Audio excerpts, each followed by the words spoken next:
Hello, welcome to another news day on Tuesday. Today is June 29th, 2021. Let's jump right into the news.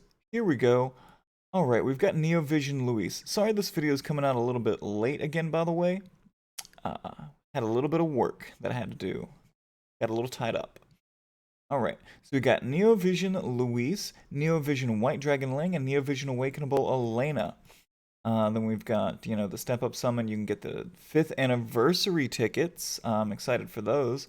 And you can get Heinz hat. You can get the Genji glove, which says that somebody on this banner does not have innate dual wield. Or at least that's what it says to me.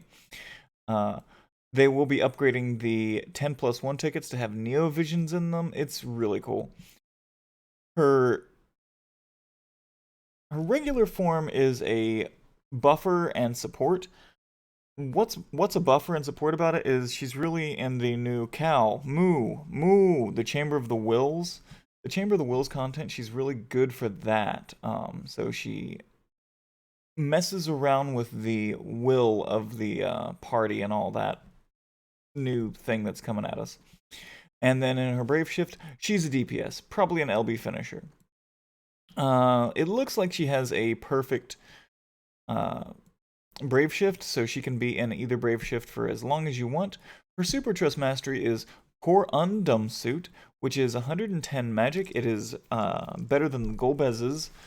And then we have Defense and Spirit by 50, and Boost Resistance to Fire by 50%. And her Trust Mastery is Core Undum Blaster. It's only for Louise, though. It is a 175 Fire Elemental Magic Gun. Why's it gotta be locked? And then it can be enhanced to 235 magic and be a fire elemental with boost LB damage by 50% and boost damage of certain abilities. Her vision card is something to be looked at later, but the vision card for her and Ling do need to be noted that they both have 115 as their values, when previously our highest flat magic or flat attack was 110. So it's higher by 5, so these are probably going to be used on a lot of builds. Her featured standard abilities is all killers. Just whatever killer you want, she's got it. Just she has them all, just all of them. Okay? She has Fire Foam, convert fire damage received to HP restoration for all allies. So that's 1 use per battle.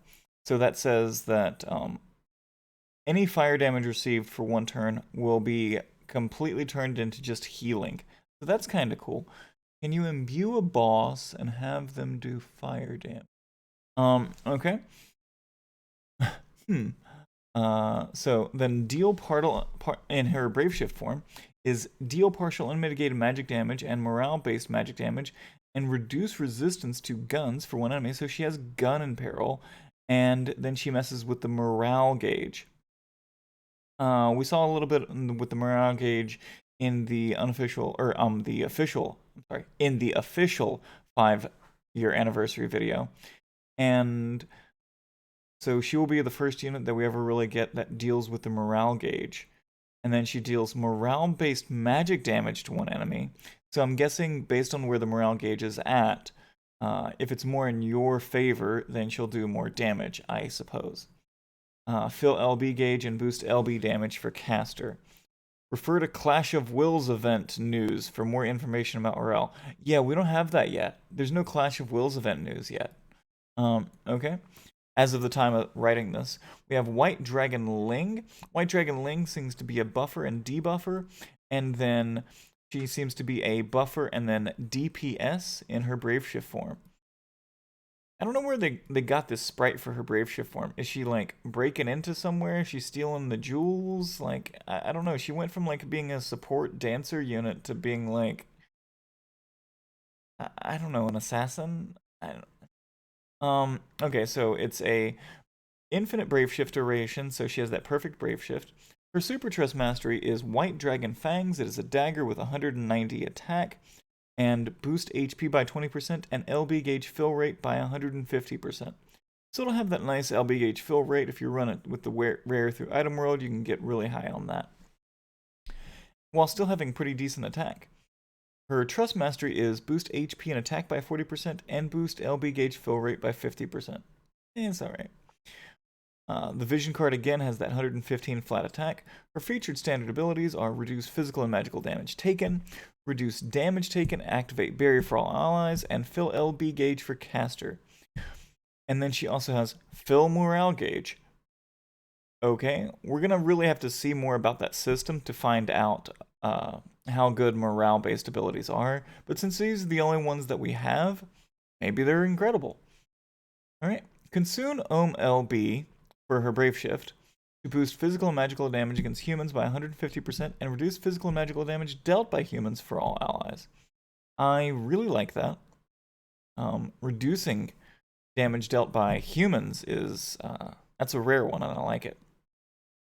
Dragon Dancer, fill own LB gauge to max. Okay, nice. Fill LB gauge for all allies except self. Restore MP for all allies, and boost damage of certain abilities for caster. We'll really have to see what that does completely. Alright. Then we have Vision Elena. This is her Vision Awakening. So her Vision Awakening becomes apparently a full support in her Brave Shift form. Okay? She goes from like this blue purple hair to like this, I don't know, this bleach blue. I don't know what that color is. Ice blue? It's a perfect Brave Shift. Her Trust Mastery gets a global upgrade for 170 attack and 145 magic. She gets Warrior of the Azure Crystal, boost attack and magic by a flat 500, boost physical and magical damage against demons and humans by 100%, and damage limit for various chains. The damage limit for various chains is actually really good.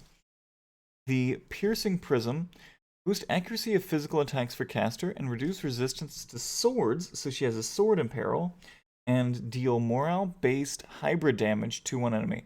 So she's also a morale-based DPS. So these three units are a new type of unit that deal morale-based damage to the morale gauge, fill the morale gauge. They do all these things with the morale gauge. And we're going to see more of these units appear from, I would say, the global exclusive side. So they're going to very much focus all the global exclusive units on morale-based, which is, that's okay. Then her Brave Shift abilities are boost HP and MP by 50% and defense and spirit by 100%, 30% chance of evading physical attacks, restore MP by 7%, and enable Azure Might when morale gauge is above a certain point. Okay? And that is a lot. Okay, and then her Beloved Heroine. She just simply fills morale gauge. That's all that Magnus ability does. It just fills morale gauge. So we've got a lot of morale-based units, so we really can't gauge how good or how bad these new units are with the whole morale gauge until we see the content that they're designed for. But I can tell you, they look cool. All right. Then we've got the Fundamental Forces Researcher Arc. This is where you can find out the entire story. I'm so excited for a new global exclusive story. This is a completely new story for the global side. They did not have this in JP. You can farm Corundrum Helm ++. It's 55 magic with fire, ice, lightning, water, wind, earth, light, and dark resistance by 20%. That's actually pretty decent. You've got your craft material quest. Please do that every day. And then some challenge of the Braves. We also get a new challenge of the Brave to farm global insignias. That's versus Louise. Hopefully it'll be a little bit easier than the versus Elena. And you can get Corundum Blaster upgraded to a +4, but it's still only for Louise. So it is a 235 fire elemental with the 50% LB damage and boost damage of certain abilities. Really nice, but only for her. We have the FFBE unit popularity poll. Now, this is something you guys have to do every day, and I'm going to do it every day. So you go in game, or you can go to this website, cp-vote.finalfantasyexvius.com. Go there, vote every day on who your favorite unit is and that you would like to see upgraded, and they just might get it. I'm personally voting for Tiana because she is an item-based unit, and I would love to see them improve the item-based unit system. Like, please, please play around with that. Our items do nothing. All right. Then we have our new vision cards. Our new vision cards are a crimson colored light for 115 magic and boost magic by 50% and fill LB gauge by 500 every turn and LB damage by 50%. So this is going to be your new best in slot LB damage magic unit vision card. And then your dramatic costume change. This is 115 attack with boost attack by 50% and HP by 40%. Okay, and then we can get the Dragon Seal. We've got Happy Anniversary 5 years with FFBE vision card. Now, this vision card and the one below it, they're probably giveaways. They're probably freebies that we get. This has 70 attack, boost attack by 50% when equipped with a sword or a short sword or gun, and boost attack by an additional 20%. 5th Anniversary Celebration Preparations. This is Attack 55 and Magic 55 with boost attack and magic by 55%. Are they trying to tell us something with the 55? Okay. We've got the unit intro quest for White Dragon Ling. Do it. You can find out more about Ling. The unit intro quest for Louise. Do it. You can find out more about Louise. Basically, but just how you use their kit and everything. Your 5th Anniversary Extravaganza. Okay, so let's try to go over this really quickly. You've got your free weekly 10+1 summon, limited to 1 per week per player. Okay?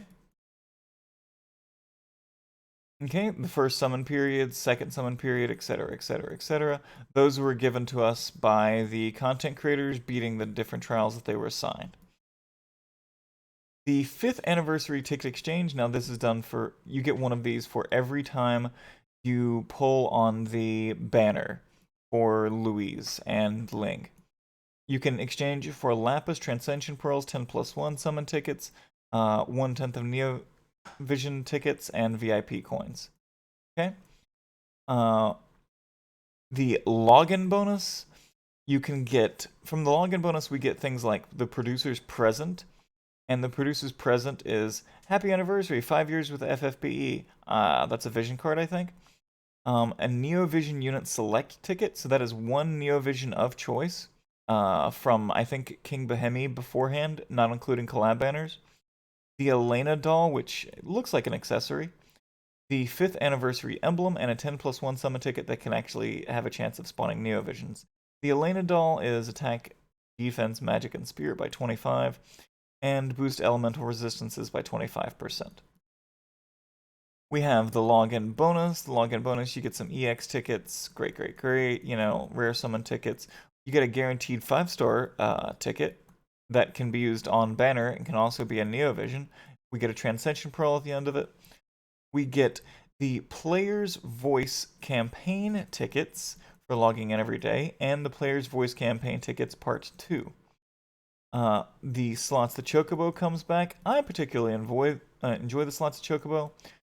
We get panel quests for Elena, so I'm guessing you get things like another Elena and maybe an STMR removal for her and some little bit of Lapis or something like that. And again, now the 10+1 ticket can spawn Neo Vision. Okay. Exvius campaigns. We have half energy, amazing enhancements, and all chambers open. Yay. Okay. Player's Voice Summon Part 1. So this is where you're getting those voting tickets, and you can use them on whichever banner you would like to use them for. Don't do the 5,000 Lapis over 14 days. That's a terrible one, because you get a 10+1 pull, basically. Out of this one, you get a 10+1 pull for 10 weeks. Out of the first one, you get a 10+1 pull for 10 weeks. At the beginning of every week. Option number 3 is a single poll. Please don't vote for a If you're voting, do not vote for 1 when your option is 10. Sure, you can do this on a specific banner of choice, but I'll take 111 units of random over 1 on banner poll. Okay. And then your daily free 5 summons. This would be for 20 days. This is also another viable option. So option 1 and option number 2 are both viable options. Please don't vote for number 3. Okay. Alright, you can also get burst pots or something like that if you just don't feel like, Okay. And then your ticket exchange. This is for the NeoVision ticket that we get for logging in. Again, every unit from King Bahemi beforehand. That is a NeoVision excluding collabs. Okay? And then you get your treasure summon. For each one of them, they're split, so you can spend, what is it, like $13 each? So like $26, and you can pull on both of them. Yay. Your exchange shop for both of them, it's the high class dagger. That's what it was on there. Okay. And so much news this week. Here's homecoming login bonus. Yep, we get VIP coins. Stay in July. Is that supposed to be like staying dry? I don't get the wordplay. I don't get the wordplay this time, Shally. So let me just make sure that our news is in fact done coming in. Okay, it is, because we just got that unit popularity poll a second ago. Alright, so what do we get this week? We get some units that are very much tailored toward the Chamber of Wills. We don't know if they're going to be great or not yet, because we don't know how the Chamber of Wills content actually works. We have what we know from their news video, but, we don't know much yet. We have a story event where we can find out all about Louise, which looks like a very cool unit. We have vision cards, which trump everything that we've got right now. So the vision cards are amazing. And we've got a lot of 5th anniversary stuff. So for the 5th anniversary, I'm extremely excited to see everything that they're going to give us. I'm excited to see the Chamber of Wills and Louise and White Dragon Ling and, hey, even NeoVision Awakenable Elena, I guess, right? Alright, thanks for hanging out, guys. Much love. Peace.